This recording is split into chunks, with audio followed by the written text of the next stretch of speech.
Hiya, it's Alex Watson here. Hope you guys are having some fun. Are you suffering a bit of stiffness? Are you feeling a bit achy? Are you feel a bit immobile? Well, then you're in the right place. So what we're going to do today is going to go through some general mobility exercises to help those sort of things. Now, if you're in pain, you actually have an injury, then probably it might not be appropriate. So that would be a good idea to just type in injury at the bottom, and that way I can give you some more appropriate advice. What you could do also is give me an old school phone call. So anyone that needs that sort of help, then just please contact me directly. For everybody else, we're going to go on and do some stretching. So I'm the CEO and I'm the clinical director at Osteopathic Consultancy. I've been here for the last 20 years.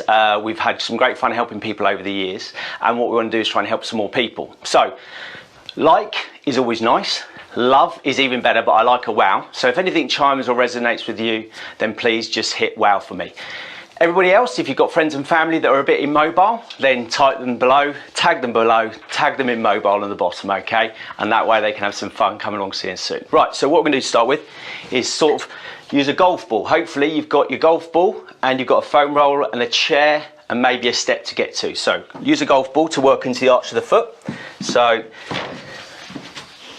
we're going to use this golf ball and put it underneath the arch of the foot. So what happens is that a lot of the times it runs away. So golf balls are a bit more hardcore than tennis balls or even those rollers. So you're going to use it just up here below the arch of the foot here, below the heel. This is often for tightness in the arch of the foot, policeman's heel, things like that. So if you put it in here and you're going to just gently roll on top of it with your toes up, and you can feel a kind of pressure feeling. Now, if that's sharp pain, then you should stop doing what you're doing and just type in sharp pain below or contact us. But if it's kind of just feeling like a pressure feeling, that's quite fine. Quite often, it's quite sharp for most of us. So you roll down about 10 or 15 seconds each section in here and then roll again. So you can feel that pressure feeling in the arch of the foot. That's quite normal, it's quite painful, but it shouldn't be too sharp. And you rub in there, toes down, toes up, and then roll down before. It's a lot stronger than using a tennis ball. You can use a tennis ball if the golf ball's too harsh, but I love the strength of a golf ball in there, just rubbing in slowly. You're not rolling up and down, you're just trying to work on a specific local section. Now, if you feel one side, you're doing kind of 10 or 15 seconds each section, so that you're going to go back here and then just feel that pressure in there as you work on it. As you do that, you can feel the soreness slowly, hopefully start to loosen up. So as you feel that loosen up, you move down each section up to about 10 seconds a section and move along. So as you do that, it will start to loosen up and feel a bit looser. What you don't want to do is go too hard too quickly, that will make it too sore for the future. So we're going to do the other side now. And this is the bit where we can start to find out whether you're unbalanced. So there'll be a few people out there in the pandemic feeling unbalanced. This one's mechanical unbalanced, obviously. So if you push in there, you might feel that one side or the other is more tight. So as you do that there for about 10 or 15 seconds each section, you might feel like, oh, one side's more tight than the other. That's an indicator that you might not be balanced up on your feet quite evenly, and you might be avoiding tension on one side or the other. And so that will then give you a bit of an unbalanced posture. If that's you, capitalise it. Type in unbalanced on the bottom of the feed, so we know you're all unbalanced, mechanically, not mentally, obviously. So what we're trying to do is free up the arch of the foot, each little section for about 10 or 15 seconds. You can build this up. I wouldn't do it more than once a day to start with. I would build it up slowly so that you don't make it too sore. And that gives it free. And the part that's the worst is always closer towards the heel.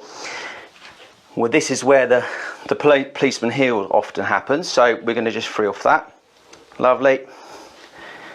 And then when you feel like it's kind of like settling down a little bit, then I wouldn't do it too much more to make it too much sore.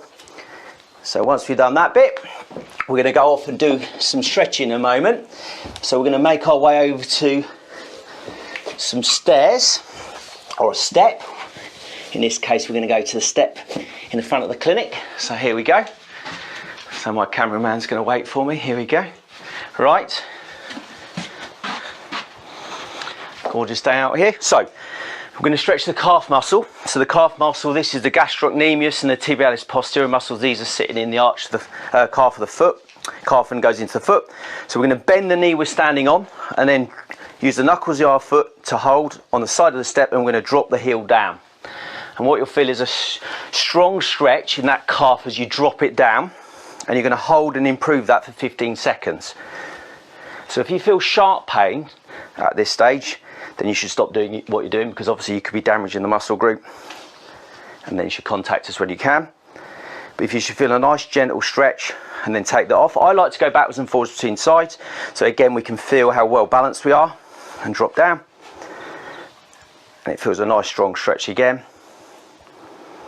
And so that should be about 7, 10,000, 11,000, 12,000, 13,000, 14,000, 15,000, and that will just get these ankles mobile. I like to go backwards and forwards, one side to the other. If you feel sharp pain, then you should stop what you're doing. If you're watching it live, type in live at the bottom, because it'll be great so we can see who's there right now and where you are. If you're a replay, type in replay and where you are. And you're just trying to drop that heel lower and lower as you're doing that, as you bend and drop it down. And back to this side now, and just slowly load, keeping your spine straight, your legs straight, and let your weight drop all the way through the heel. And that's really starting to get in there now. And as that relaxes off, we'll come back up, and then we're going to go back on the other side. And then we've got a nice strong stretch there. My left side's slightly tighter than my right. I've had a lot of damage in my ankle ligaments on that left hand side from football, which is a common injury that we can get in your ankles, and that calf muscle will loosen off nicely. So there we go. So we've done both sides now. So I'm going to go back in and start doing the rest of it now. So common things that people will get will be for sort of tension in there from previous injuries, from calves, from ankle inversion injuries, from previous problems with the shins and the muscles going into fatigue. So the other muscles in the foot are much harder to get to, and these muscles go in across go into the foot. The peroneals that go into the side here, and you've got the calf muscle through here as well. And we've got the shin muscle, the tibialis anterior. This is the one that moves the foot up and down. So when you're walking and running, so if you're a walker and runner and you go into fatigue, shin splints and aching through the front here, if you find that you start to get back pain or hip pain as you walk further and further, it can be a back problem, but sometimes it's a problem with your posture and your gait. So the shin muscle is quite an important one. So if you have a foam roller, it's very useful. I wouldn't use the spiky bit, I'd use the smooth part. And we're going to put that down there.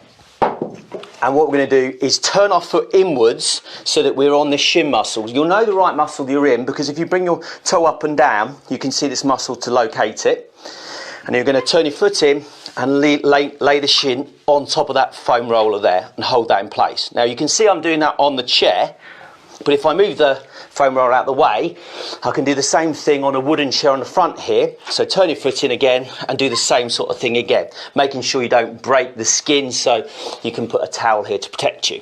So if you put pressure on there, and that will help it loosen off. And this is a classic thing for people that love walking and running. So if you're a walker or a runner, tag below and type in, I love the capitals, type in walker or runner in capitals. And what we're going to do is do each section about every 15-20 seconds, about an inch or two apart, and we're going to just keep working down each section. So we don't want to get on the bone, which is on the inside of the shin here. We're going to keep on slightly on the outside and go a bit lower again. So this is again holding on again for about 10 or 15 seconds, and just try and keep that foot nice and loose. So this is an inhibition technique. This is a way of loosening the muscle very gently, and it will just loosen up nice and steadily. Good. If it feels sharp, stop what you're doing and go back to it, but you should just feel a nice gentle pressure feeling. So again, in the same position again, pushing forward, and again the foam roller is the same thing again. If you're holding the foam roller in this position here and drop onto it, slightly more effective than I'm feeling on the chair.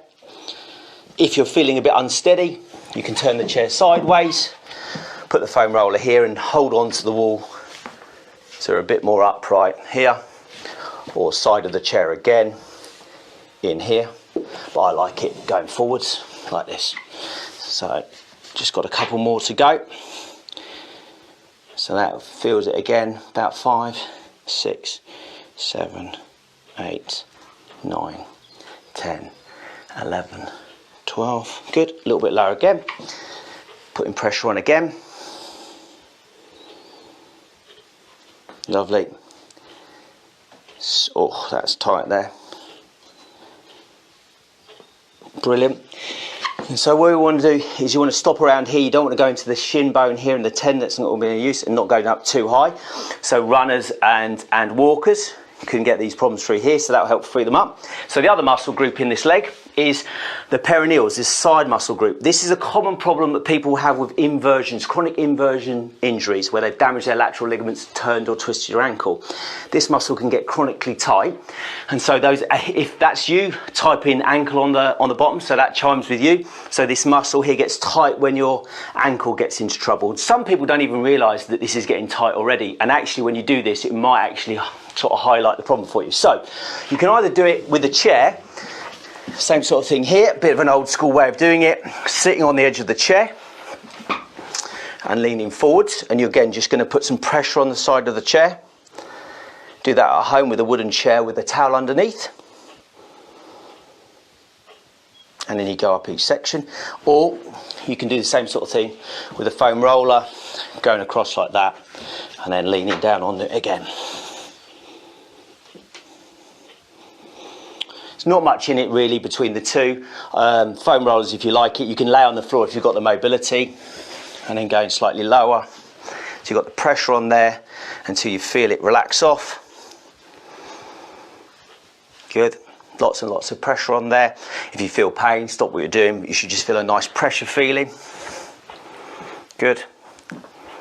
Hold it in there. Good. I think I've just missed a bit further up here.